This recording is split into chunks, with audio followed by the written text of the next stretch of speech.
Thank you very much, Mr. Speaker, for the opportunity to contribute to the statement.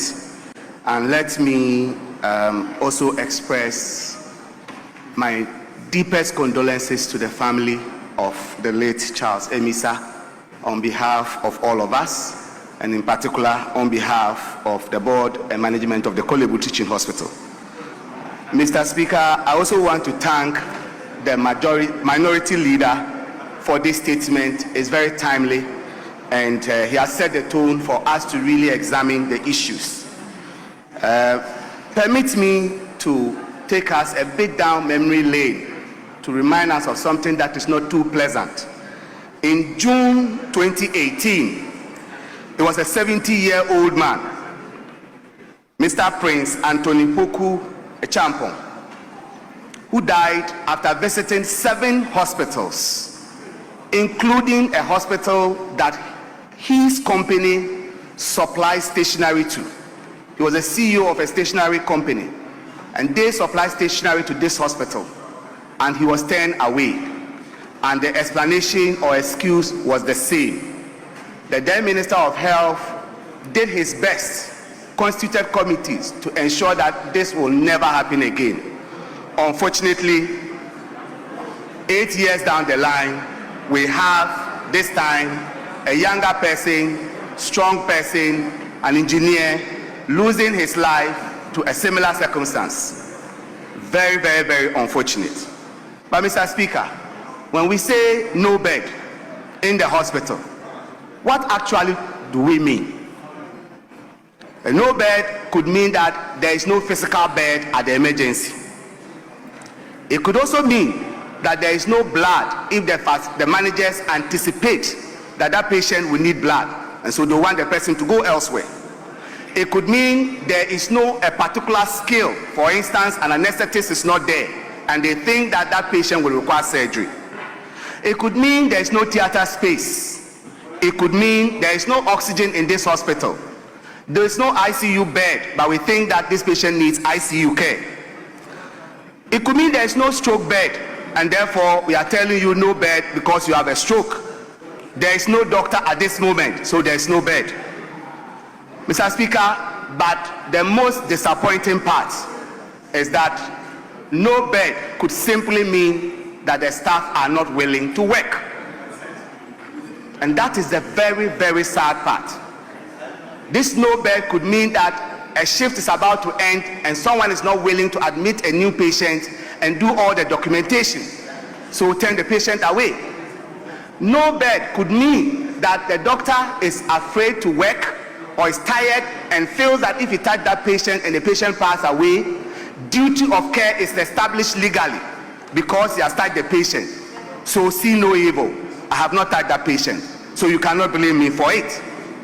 But is it really right if a patient dies in the precinct of a hospital, at the entrance of the emergency, wait there for 30 minutes, 45 minutes, and you say because you've not seen that patient, no duty of care is established? The legal brains will have to help us out. Mr. Speaker, the causes of no bed in this country has been established by previous committees under the former health minister, Honorable Kweku Agyeman-Menu, and I worked on that committee in my former capacity as General Secretary of the Medical Association. We all contributed to it. But still, the attitudinal problem and some few other factors have brought us this far. You can group the causes into structural, into functional, and one of attitude. If you talk about structure, the WHO recommends that we should have about 2 to 5 beds per 10,000 population, hospital beds. In Ghana, we have 0.9 beds per hospital population. So practically, it can be that our beds are simply not adequate. But when you go to the functional issue, you can say no bed at the emergency, but there may be a bed on the ward. There may be a bed on another ward. And it's just an attitude of transferring a patient from here to that ward so you can create space. And people are not willing to do that.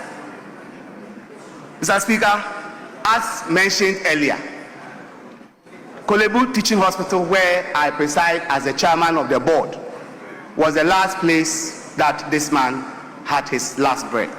And we are very sorry about this. We have taken our own measures. We have interdicted 4 staff, and we have set up a committee to investigate. The Minister of Health, as alluded to by the Deputy Minister, has also set up a very high-level committee headed by the revered Professor Ajiman Bedu Akosa, Professor Ajiman Bedu Akosa, and they are working to see the exact cause of this particular incident.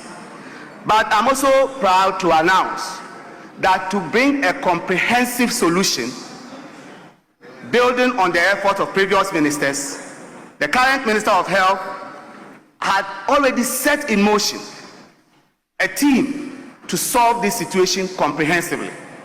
And they are coming out with a document that is going to be looking at a national integrated bed management and referral coordination system.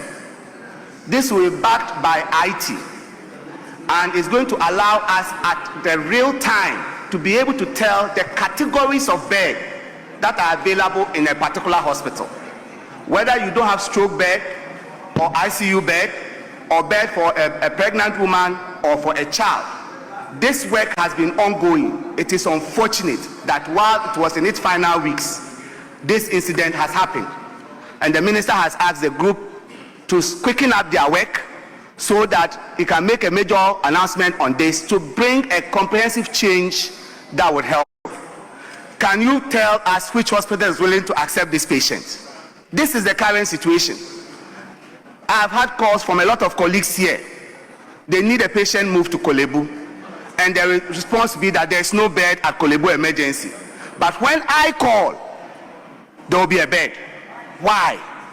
So this is what this problem, solution that the minister is bringing is going to solve. And I'm pleading that Parliament will give the minister all the support needed so that this problem can be solved once and for all. Mr. Speaker, I will conclude by saying that our ambulance service, by their acts